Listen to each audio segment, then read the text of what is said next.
You tend to be able to allocate one of two titles to most weightlifters.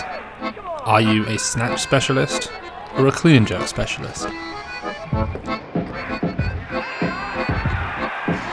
In this video of the two Kazakhs training together at the Asian Championships, I'm going to look into the history of what makes the best weightlifters, how snatching seems to be the in thing right now, and the efficiency ratios that have seemingly not stood the test of time. Nurgissa snatches 180 kilos in training seemingly every week, but has, as of yet, been able to cross the yellow plate barrier of 205 kilos in the clean and jerk in competition. He tends to snatch around 84% of his clean and jerk every single time he competes. Artyom Antropov, on the other hand, couldn't be more of a clean and jerk specialist. At his most recent competition, the Asian Weightlifting Championships, which he and Nurgissa are 3 days out from in this video, he snatched 72% of his clean and jerk.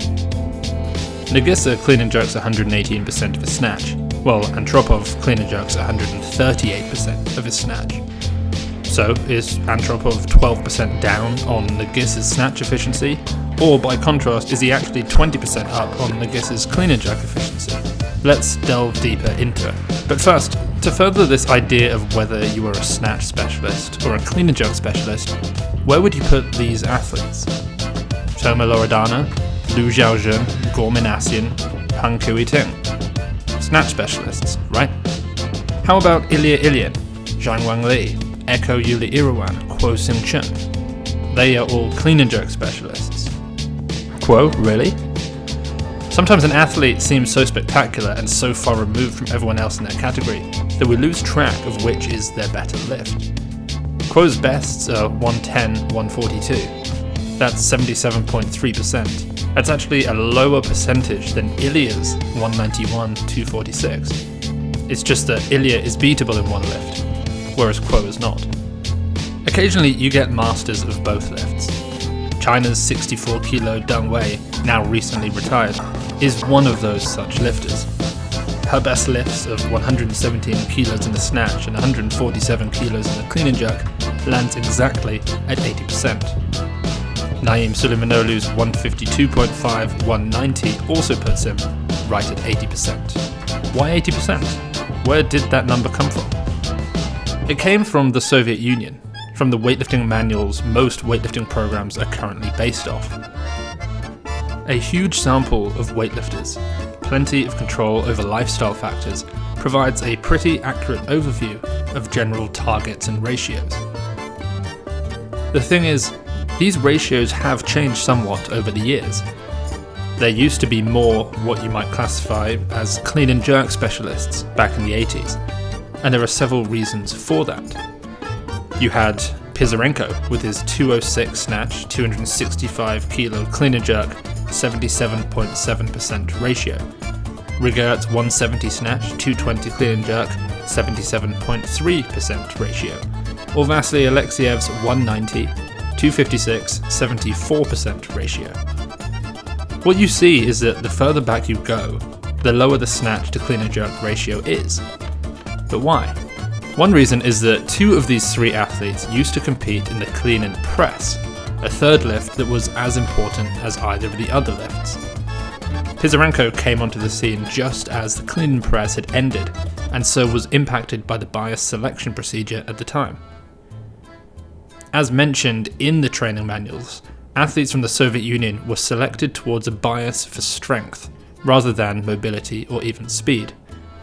As the manuals acknowledge, the removal of the clean and press moved the type of athlete who would succeed further away from pure strength and more towards a faster, more mobile, more explosive athlete.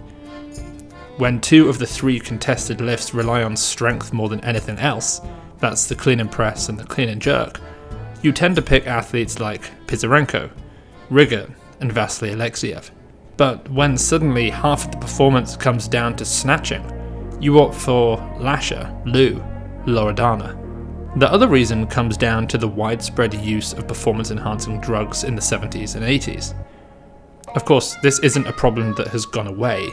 Drug use is still prevalent in weightlifting, but not at the same dosages it once was.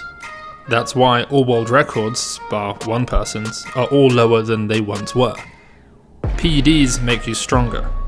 Of course, they can help with recovery and, by proxy, can improve your technique due to the increased time that can be allotted to technical work due to the reduction in strength work. But ultimately, they improve your force production. As we move forward into the 21st century, the ratio from snatch to clean and jerk changes. We have fewer lifters snatching under 80% of their clean and jerk, and more snatching closer towards 85%. The superstars of today mirror that.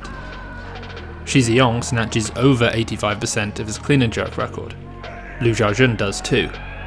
Even lifters who we look at as clean and jerk specialists, like Miso Isona, are only just below the 80% standard, with 78%. We currently have lifters like Lesman Paredes up at 87%, which would be unthinkable back in the 80s. The best snatcher ever, Blagoy Blagoev, who hit 195.5 kilos as a 90 kilo weightlifter, only made it to an 85% snatch to clean and jerk ratio. So is Lesman a bad clean and jerker? Or are we just selecting for different types of athletes now? Well, he's on a 5 gold win streak, and most of the best weightlifters in the world are snatching over 84% of their clean and jerks now. So perhaps times have indeed changed. Back to our two athletes in this video. Nurgissa in many ways represents the modern weightlifter with his 84% ratio. A spectacular snatcher and a good clean and jerker, whereas Artyom and his 72% ratio from the Asian Championships is in many ways a dying breed. What's most interesting is what happened between the two lifters at the competition 3 days later. Artyom Antropov only managed to snatch 158 kilos, 14 kilos shy of Nurgissa's 172 kilo snatch. In the clean and jerk, however, despite Nurgissa's personal best of 204 kilos, Antropov made true the old weightlifting adage: snatch for show, clean and jerk for dough. His enormous 219 kilo gold medal clean and jerk nudged him a kilo over Nurgissa into third place. For more on weightlifting analysis and weightlifting news, make sure to subscribe to Weightlifting House.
When I started writing this video, I had no sponsored product plan, but by the end of it seemed clear that weightlifting AI fit neatly into this.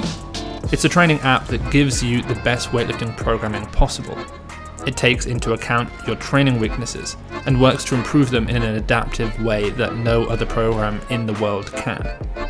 So if you're an Artyom Antropov type lifter, or even a Lesman Paredes type lifter, it will provide you with a program that balances you out and maximizes your progress, turning you into a Deng Wei or a Naim Suleimanoglu type lifter.